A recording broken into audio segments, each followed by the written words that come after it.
I stood frozen behind that weathered wooden gate, my fingers gripping the warm glass dish of peach cobbler like it was the only thing keeping me upright. The words hit me like a slap from the shadows. I heard it with my own ears. Why is she even still alive? And then that laugh, sharp, cruel, slicing right through my chest like a knife through soft butter. It wasn't a booming cackle, just a quick, biting chuckle that echoed in my soul, breaking something I didn't even know was still whole. That was Jody, my son's wife, the woman I'd welcomed into my family with open arms, now tossing me aside like yesterday's trash. My heart pounded so hard I thought it might burst, but my hands, steady as stone. I could have turned and run, let the tears come in private, but no. I pushed through that gate, stepped into the backyard glow of string lights and barbecue smoke, and faced them all. Because in that moment, something inside me ignited, a fire of rage and resolve that whispered, not today. Not ever again. This is the story of how one overheard sentence shattered my world, and how I rebuilt it stronger, fiercer, on my own terms. Stick with me, because if you've ever felt invisible in your own family, ever given everything only to get nothing back, this tale will grip your heart and refuse to let go. It's about betrayal, awakening, and the raw power of choosing yourself when no one else will. And trust me, by the end, you'll be cheering for the woman who refused to fade away. The backyard buzzed with life that afternoon, but none of it felt alive to me. Picnic tables groaned under plates of grilled burgers and potato salad, the air thick with the scent of charred meat mingling with the sharp tang of citronella candles warding off mosquitoes. Music blasted from a portable speaker, some upbeat pop track with a thumping bass that made my temples throb, the kind of song meant for dancing but here just filling the awkward silences. Faces dotted the space, some my own blood. Like my son Carl, tall and broad-shouldered now, with that same boyish grin I'd kissed goodnight 1,000 times, others strangers, friends of Jody's or neighbors I'd met once or twice. But no one turned to greet me. No smiles, no waves. It was like I was a ghost haunting my own life. "Oh, Mabel, we didn't know you were coming." Jody's voice cut through the noise, laced with that fake surprise she always pulled out for company. She stood there in her sundress, hair perfectly curled, holding a plastic cup of something fruity and alcoholic. Her eyes flicked to the cobbler in my hands, but she didn't reach for it. No one did. I murmured something about bringing dessert, my voice steadier than I felt, and shuffled to the far end of the table. The folding chair scraped against the grass as I sat, my back protesting with a dull ache, but I straightened up anyway. Dignity was all I had left in that moment. They carried on without me. Laughter bubbled up from clusters of people, plates clinked, beers were raised in toasts. Carl stood at one point, his voice booming over the crowd, to family. Glasses met with a chorus of cheers, but not a single pair of eyes met mine. My grandchildren, Ruby, with her wild curls, and Trent, all knees and elbows, darted past me like I was furniture. 3 times they ran by, giggling and chasing each other, without so much as a "Hi, Grandma." I wondered if they'd forgotten what I looked like without my apron strings tied or grocery bags slung over my arms. I used to sneak them gummy worms in little Ziploc bags, hidden in my purse like secret treasures. Those days felt like a lifetime ago. Jody approached eventually, leaning in with a camera-ready smile, lips pressed tight like she was holding back a sigh. "Did you want a plate?" she asked, her tone clipped. I looked up, meeting her gaze. "I'm fine." She nodded too fast, already turning away before the words fully left my mouth. I stayed through it all. Watching the sun dip lower, the lights flicker on. When the party wound down, I helped stack plates, fold napkins, wipe down the sticky tables with a damp paper towel while everyone else migrated indoors, their voices fading like smoke. Then I picked up my empty dish, still faintly warm from the sun, and walked out. Not storming off in fury, not crumbling in tears, but with a quiet decision settling in my bones, this ends now. The next morning, sunlight filtered through my kitchen curtains as I brewed coffee in my smallest pot, just 1 cup, black and strong. I sat at the worn wooden table by the window, the same spot where Carl used to hunch over his homework, his legs dangling awkwardly as he grew too tall for the chair.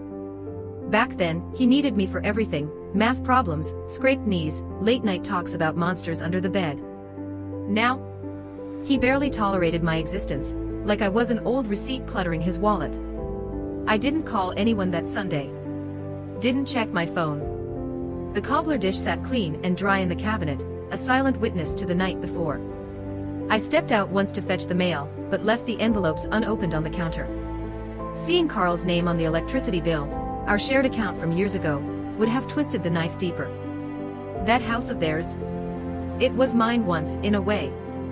I'd scraped together $40,000 from my retirement savings for the down payment, back when I still believed in family bonds that couldn't break. Just to help you get started, I'd told them, no strings attached. But strings or not, it stung now, no place at their table, no gratitude in their eyes. The paperwork lingered in my filing cabinet, untouched for years. I pulled out the folder labeled Carl's House, my fingers tracing the edges as memories flooded back. The purchase agreement, the deed, my handwritten letter gifting the money, because you're my son. Reading those words now felt like swallowing glass. It hurt more than the overheard whisper. More than the ignored toasts. This wasn't just dismissal, it was erasure. That evening, I dialed Lena. Not a close friend, but a sharp-minded woman I'd met at Bridge Club years ago. She used to handle probate cases, knew the ins and outs of legal tangles like the back of her hand. I have questions about property, gifts, and estates, I said, keeping my voice even. She didn't pry. Come by tomorrow. Bring everything. I hung up and felt a strange calm wash over me. Sleep came easy that night, no tossing, no pills. Not peace exactly, but alignment, like puzzle pieces finally clicking into place. In the morning, I dressed with care, ironed slacks, polished shoes, my good coat despite the mild weather. When you're reshaping your life, you wear something that buttons up tight, something that says you're serious. Lena's house greeted me with the clean scent of lemon polish and peppermint tea steaming from a mug on her table. She skimmed the documents, her eyes narrowing behind reading glasses. No written expectations, no shared title. It's theirs free and clear, you gifted it. I nodded. I know. But what about the rest? Accounts, wills, powers of attorney. She leaned back. You can't reclaim the house, but you can protect everything else. Make sure they inherit nothing more. Her words landed like a lifeline. She handed me a checklist, revoke powers, update beneficiaries, secure assets. I folded it neatly into my purse, my mind already racing ahead. Back home, I sat in the silence I'd once dreaded but now embraced. No radio, no TV, just the tick of the clock and my thoughts. I grabbed a blank sheet of paper and wrote Carl at the top, then drew a thick line through it. Simple, final. On Wednesday, I baked a blueberry pie with lemon zest, using the flaky crust recipe I'd saved for special occasions. This time, it was special because it was mine alone. I savored a slice on the porch, knees wrapped in the old Afghan from my late friend Doris. The street hummed softly, kids on bikes, a lawnmower droning nearby. It was an ordinary afternoon, but to me, it felt charged, like the air before a storm. Around 4 p.m., I spotted Jody's sister Michelle pulling into their driveway across the street, arms loaded with groceries and wine. She knocked once and breezed inside, easy as breathing. That kind of welcome, I hadn't felt it in months. Not since Ruby's birthday, where they'd seated me by the trash bin, so I wouldn't be too close to the music. Thoughtful, Carl had called it. Ruby hadn't even opened my gift, a hand-stitched picture book with a heartfelt note, until after I'd gone. I'd seen them since, fleeting glimpses, once at the grocery store, Carl rushing past with a mumbled hello, another time at the library, Ruby glancing my way like I was a stranger. Still, I'd kept a drawer stocked with stickers, notebooks, tiny trinkets for the grandkids, just in case. That day I emptied it all into a paper bag and set it by the curb for recycling. Watching it sit there, untouched, mirrored how I felt, discarded, overlooked. Evening brought a text from Carl. Hey, Jod says she might have hurt your feelings on Sunday. Didn't mean anything by it. She was just tired. You know how family events can be. I read it twice, the excuses tasting bitter. Then I deleted it. No more archiving his half-apologies like precious artifacts. I'd wrapped them in excuses too long. He didn't mean it, she's stressed. Enough. At 7 p.m., a knock startled me. My heart skipped, but it was just Kay from next door, holding lentil soup, and asking about her missing cat. I invited her in, and we split the pie at the kitchen table. She complimented the crust, said it made her knees hum with delight. We laughed, a real, belly-deep sound I hadn't heard in ages. It fed my soul more than any family toast. After she left, I picked up a photo from the hallway shelf, me and Carl in 1987, him 8 years old, gap-toothed grin beaming like I was his universe. I miss you, I whispered to that boy. Not the man you've become. I turned the frame face down. In the desk drawer lay the envelope marked legal, my will, medical directives, the power of attorney Carl had signed after my fall 3 years ago. He'd never followed up, never asked. I held it, weighing the paper like it was my future. Tomorrow, back to Lena. But tonight, in the dark, I bid farewell to the family illusion I'd clung to. Lena's office the next morning wrapped me in a scarf like quiet, stacked files, a mug proclaiming, I read contracts for fun, untouched peppermints in a jar. Start with the power of attorney, I said, sliding it across. Revoke it today. She peered over her glasses.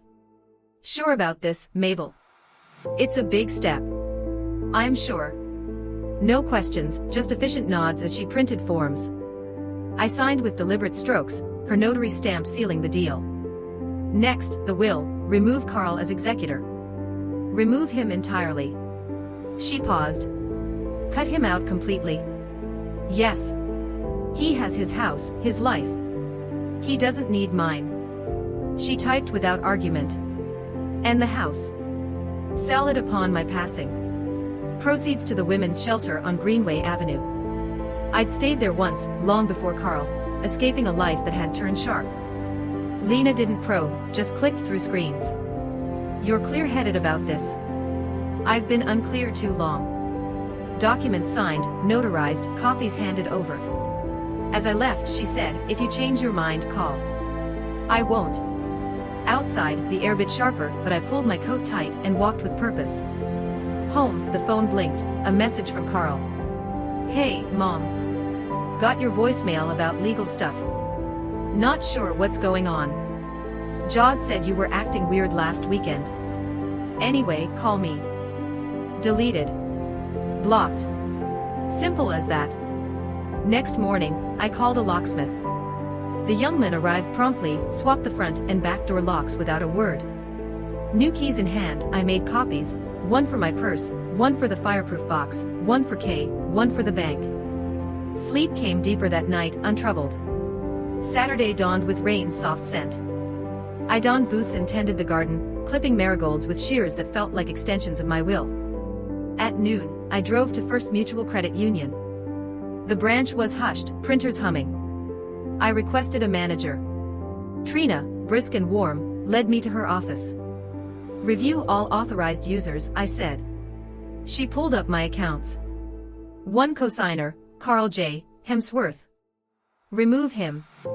Cancel his card, reissue everything in my name only. New security, new login, lock it all.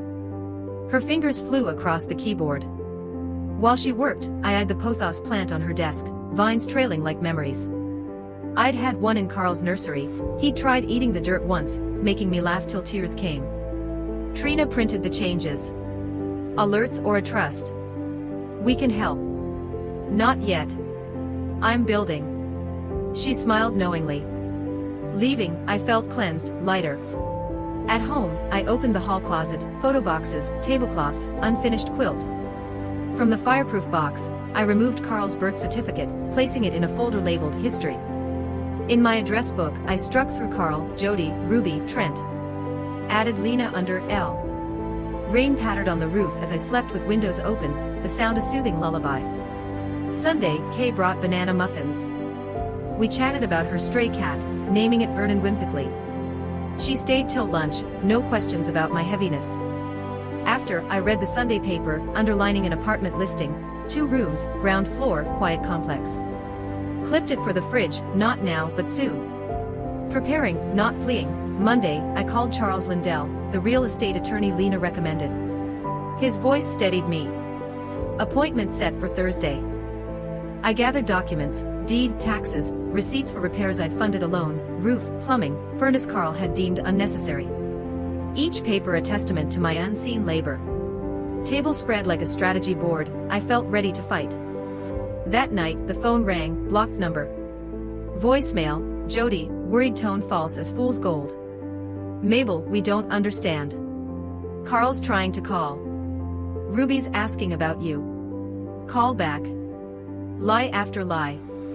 Ruby hadn't mentioned me in weeks, my birthday passed with a generic Facebook post from Jody. I'd baked myself a cupcake, alone. They weren't worried, they were rattled. Big difference. Thursday, in my navy cardigan with pearl buttons, I arrived early at Charles's office. Coffee offered, declined. Charles listened intently. House in a trust. No family access. Sell upon death, proceeds to Greenway Shelter. He nodded. Living trust, your trustee and beneficiary. No inheritance for them. We reviewed for 2 hours, signing, notarizing. He handed a binder, your packet. Safe and filed. Thanked him, left with solidity in my step. Stopped at the bakery, bought a lemon tart, ate it in the car, sun warming my knees. Home, reread the trust, my terms, ironclad. No loopholes. For the first time, I wasn't waiting to be chosen, I'd chosen me. Evening, Carl's car pulled up. He knocked. I didn't open. Mom, please. I don't know what's happening. You changed the locks, blocked me. Just talk. His voice wavered. Tell me what's going on. Silence my answer. He left. I waited, then poured tea, sugar, no milk. My mother's words echoed, if they don't hear you softly, they'll hear the silence louder. Friday, I tidied the yard, trimmed hedges, swept porch, new bulb. Not for visitors, for me, as I prepared to leave. This house, 43 years mine since Carl was 5. Dinosaurs on windowsills, named like friends. Dream home, 3 bedrooms, attic sewing room. I'd painted, tiled, fixed gutters alone after Frank died. Stopped waiting for help. Afternoon, notepad in hand, I inventoried rooms. Guest room dresser, offered to Carl and Jody, rejected as dated. Hallway cross-stitch, peace lives here. Carl's old room, sailboat curtains, closet with baseball cards, private shoebox untouched. Sat on the bed, gazing at the crooked apple tree. Remembered Carl stuck in it, wailing, my barefoot rescue, his shaky hug. Don't tell anyone. Secret kept. First time with Jody, her appraising gaze, cozy like an insult. Holding Ruby newborn, Carl's tears, perfect. Christmas Jody banned my food, kids don't eat old-fashioned stuff. I brought pie anyway, Trent called it soapy, laughter followed. Stopped baking for them, but not for me. Notepad, leave curtains. Take quilt. Kitchen cabinet, vanilla, cinnamon, measuring cups from Frank. Wrapped, boxed, keep. Saturday, called the apartment complex. Teresa, 1 bedroom available. Ground floor, light, quiet. Cats allowed. Don't have one, but options comforted. Viewing Tuesday. Night, porch with blanket, tea. Street still, wind chimes tinkling. No waiting for headlights. Miss the idea of Carl, the Lego builder, hand holder. Not the man. Sunday evening call, Ruby. Hi, Grandma. Is this still your number? Pause. Found it in Dad's old phone. Waited. Sorry for the backyard, not talking, pretending at library, laughing at Mom's words. Wasn't funny. Wanted to belong. Gently, what are you sorry for? Breath, for copying them. Missing you now. No instant forgiveness, but thank you for calling. Can I see you? Just me. Thought of empty drawer, unsent cards. Tomorrow after school. Alone. Exhale, promise. Monday gray, drizzly. Baked banana bread, house warming with scent. 4:12 knock, Ruby in oversized hoodie, untied laces, eyes rimmed red. Wasn't sure you'd open. Wasn't sure you'd knock. Inside, table, tea. She picked at bread. Mom says you've gone crazy, cutting us out. Not cutting, choosing. Nod.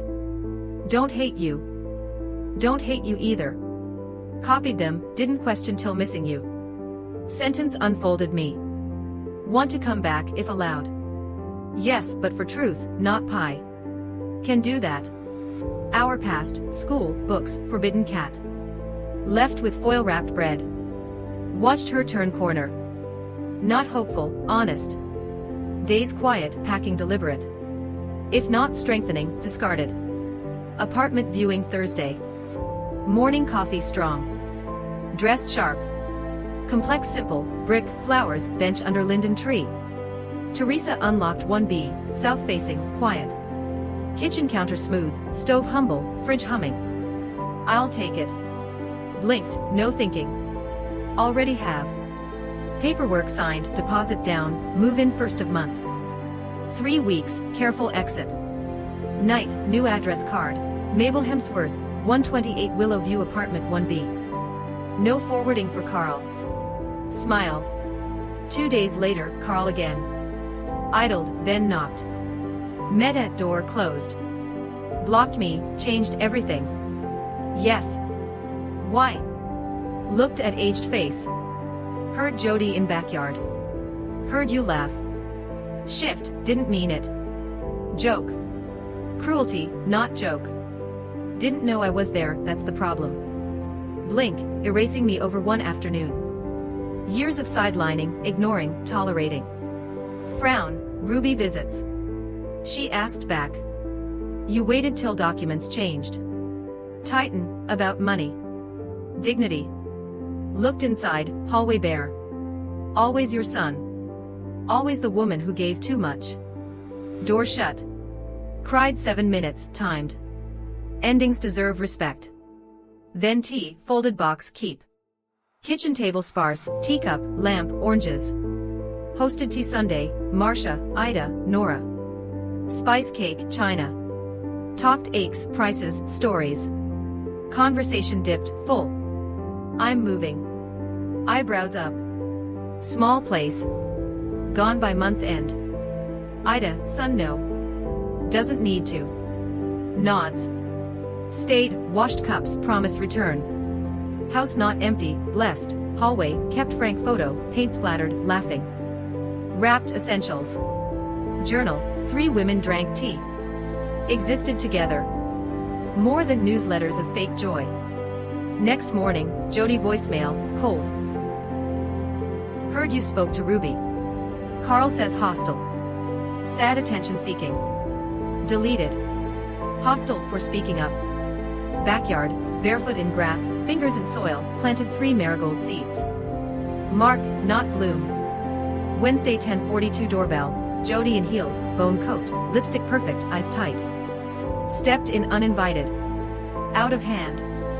Blocked Carl, changed accounts, Ruby sneaking, moving. All true. Blinked. We're family. Can't erase over bad day. Years of dismissal, tolerated not welcomed. Jaw, never asked for anything. Expected. Snap, what did Carl do? Laughed at why alive. Step, punishing him. Punishing Ruby. Pause, guilt whisper. Ruby came alone. Nose closed doors. Scoff, dramatic. Made possible, down payment, babysitting, endurance. Pace, exaggerating. Difficult. Smile, what women become stopping silence. Boxes spotted. Really doing it. Yes. Alone when Ruby forgets. Have myself. Rather honesty than flinching. Looked around. Throwing away. Choosing keep. Left, don't expect running back. Not running. Won't. Evening, Ruby text, she fuming. Okay. Perfectly. Doors close, you're not outside. Heart emoji, cookies Thursday. Don't bail. Lena called Thursday, signed, filed. Sole decision maker. Thank you. Proud. Funny, said after no dot. Bank noon, forms to clerk. Treated sacred. Updated, removed Carl. Post office, new P.O. box, no forwarding. Afternoon tea brewed. Medical directive copies, doctor, safe box. Final thread. 3:30 Ruby, cookies, magazine quiz, what flower are you? Porch, circling answers. Lilac for me, quiet, underestimated. Marigold for her, resilient. Cookies gone, sat. Dad says turning back on family. Hurt, talking matters. Look down, miss old you. Miss erased version. Survival, not me. Nod, get now.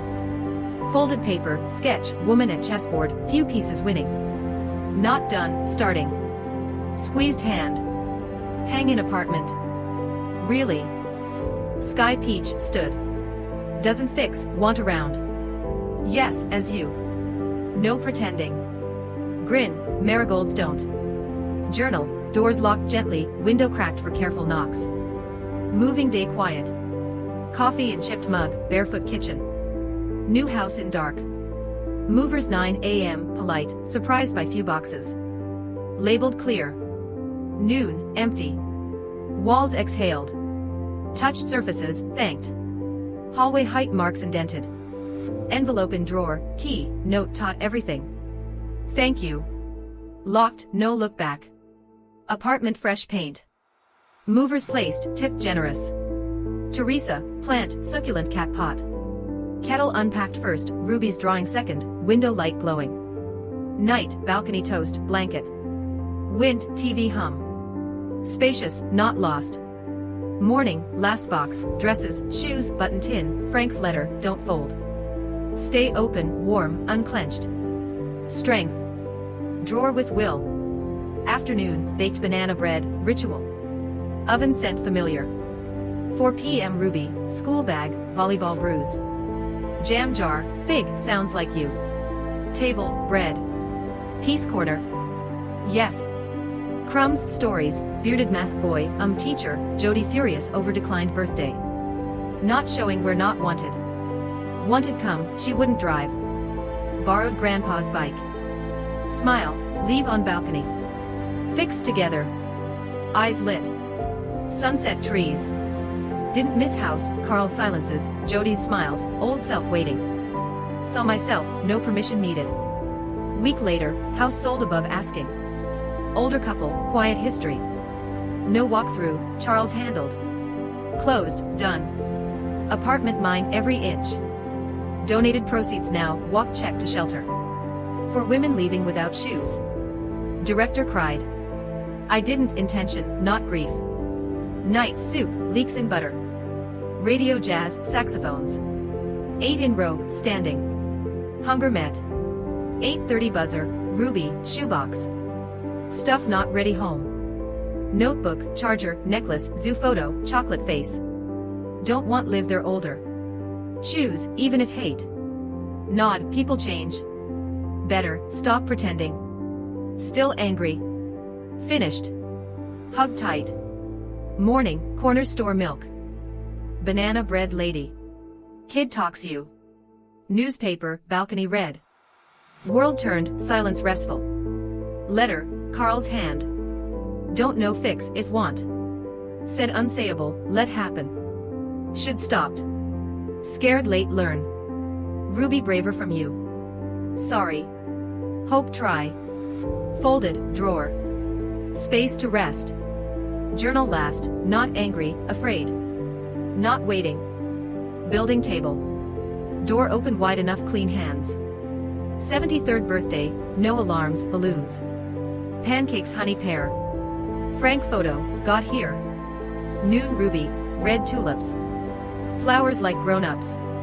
Card painted, porch chairs, teacup. Keeping seat. Tea toast, talked exams, shelter job, support group. Username. For true. Laugh, only way now. Look different. Feel. No flinch. Marka, Ida over.